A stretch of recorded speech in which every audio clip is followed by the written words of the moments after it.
In the Know, a radio program talking to the newsmakers in Ogle, Lee, DeKalb counties and beyond, keeping you in the know. Here's your host, Charles Van Horn. Good morning. Happy Sunday. Another exciting edition of In the Know as we close out March. In studio, joining us, Rochelle Mayor John Bearrows. Good morning. Good morning. How you doing today? Doing great. Glad to have you. Always exciting to talk about things happening in and around Rochelle. And always stuff happening. I first want to talk about the mural idea. Now, this is on the second story of a building on a wall that faces the overpass, only viewable to people traveling northbound. A very small segment of people can enjoy this mural. Well, I think the interesting thing about this mural is that we're trying to dress up the sides of the buildings. If you drive by there today, you see the side of that building is really doesn't look very nice. Yeah. So hopefully, we have we've had this thought for a while, and that was one place that we thought, okay, people come over the overpass, they can see it. And it used to say something there, right? Didn't it have something written on there before? I don't think so. Don't think so? Okay, because I thought the one on the corner of Lincoln Highway and Lincoln Avenue does. Okay. It had the old Kearney Longneckers. You could see that on the wall. I believe it is. But this one, no, this one is just all blank wall. It's just a blank wall. It's a second story, like outcropping, I guess, that sticks up. And it's going to have a rail theme. Pictures that will be up at our website somewhere, I'm sure you can check out. So hopefully progress on that, weather permitting, going to get done soon. Yeah, I hope that happens fairly quick. We were on vacation a few weeks ago for a few days, and we were in a town that had a lot of these murals on the sides of the buildings, and it just kind of, I don't know, it just had a great feeling, in that little town that kind of gives a little warm hometown feel. Yeah, it's always nice, especially with the big upgrades happening downtown. I had the pleasure of using part of the new parking lot from the bank that was tore down. Not ready yet, of course, but part of the parking spots are available, so it was nice to pull in there and use that and shop locally downtown. So always things happening in and around Rochelle. You guys had a busy meetings this week, the city council meeting on Monday. Discussed a number of different things. We had some things on the agenda it was a small agenda, but obviously we talked a little bit about the mural. We had a presentation from Michelle in community development on that.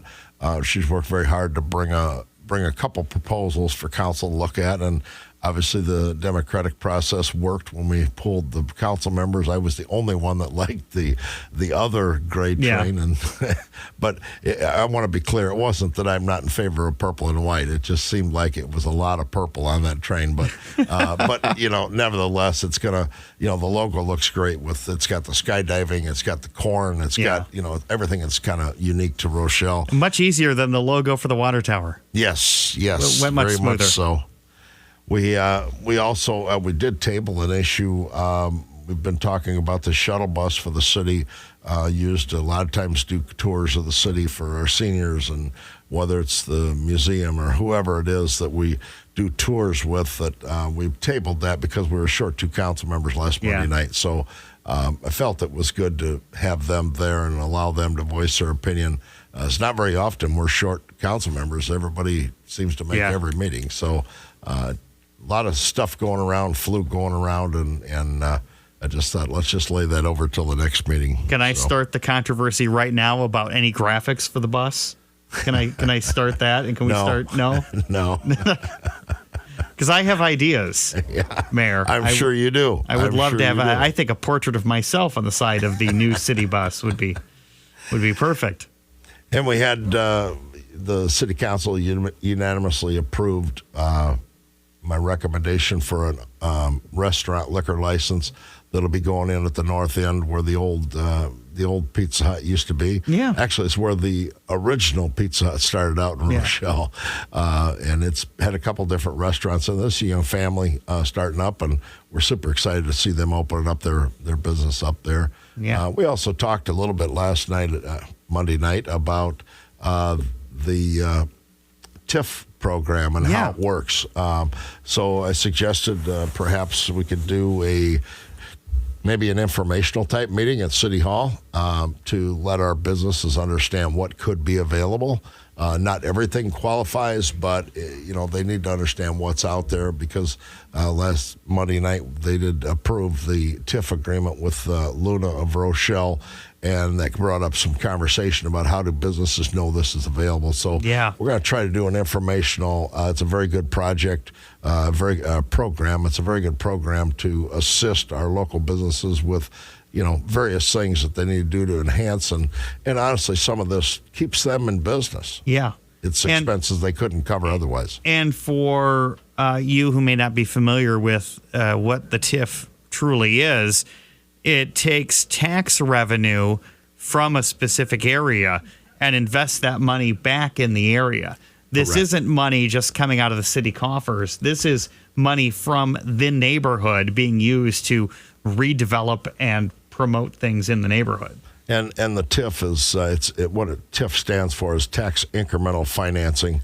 So if you have a property that's valued at, say it's valued at $300,000, and you do some improvement that makes the value go to $400,000, you develop an agreement of how much of that extra tax revenue is going to be able to be used in the TIF. So it's tax increment financing. It's a great tool. It's really intended for blighted areas and such, certainly not that Luna's not a blighted area, but across the street we have those 2 empty lots that have just been sitting there. One of them has a partial building on it.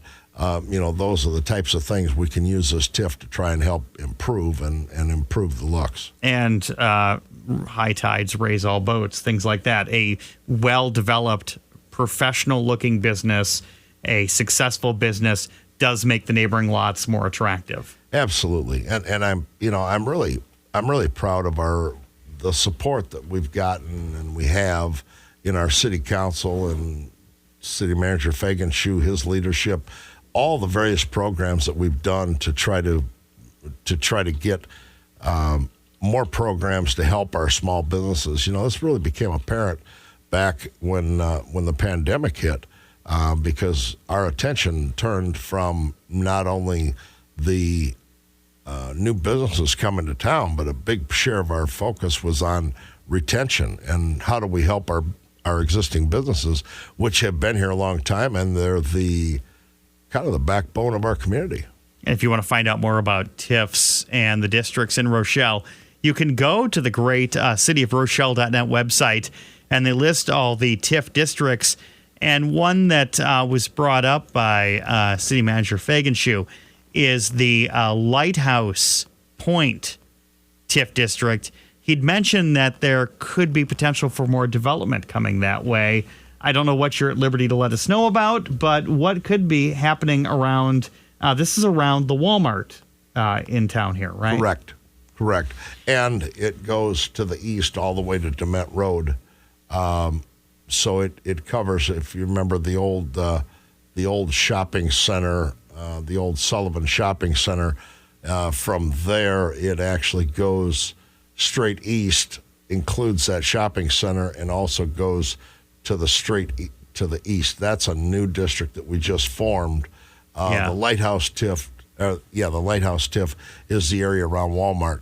The one I'm speaking of is south of there and goes to the east all the way to DeMette Road. Yeah, the Eastern Gateway. But he did say there was a potential for some new business investment coming to the area. When will we know more about that? When can we hear the drum roll? Many times when you're working on these projects, we have to sign a non-disclosure agreement. And, those are the types of things, if you remember back when Zeckelman's came to town. It was called Project Jackpot.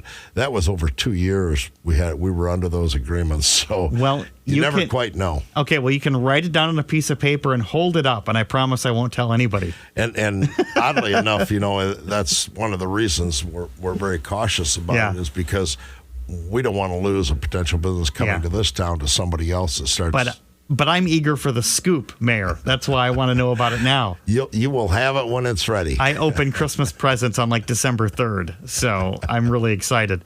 But potential for some new business coming to the area. Obviously, that's always exciting, whether somebody is building a new structure or redeveloping an existing space. You guys certainly want to encourage that.